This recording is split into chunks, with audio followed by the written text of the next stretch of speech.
Hi friends जय जगन्नाथ। आज mini blog को स्वागत करुच्ची मु ऋतु। तो फ्रेंड्स मु कुआडे बाहरली वीडियोटी फुल वाच करंतु।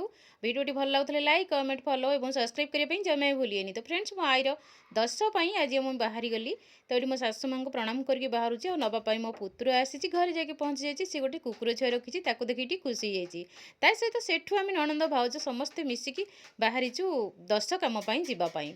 तो ये घर आम समस्त बाहरिक जाइए सहित डायरेक्ट आम पोखरी पाखक पलि जाइए जेहतु लेट हो जाता।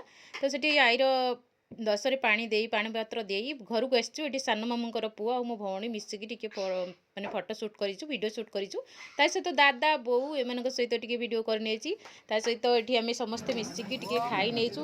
तो मामू माई छाड़ू नथिले खाई जाओ कहते न खाइले मन दुख करेंगे से खाई आसी एमती तो भल लगुनि आई जेहेतु ना आ सहित सकाळु सकाळु मामू पुओ मौसी पुओ आसीगले मु बाहरिला बेलू गाँ को। तो सहित टिके चा पिया होगा चा पी सारिक फटो उठे सारिक घर फेरलु मो पुत्र आसी छाड़िया। तो आज ब्लॉग टी भल लगुले निहाती सपोर्ट करेंगे। रोचे बाय।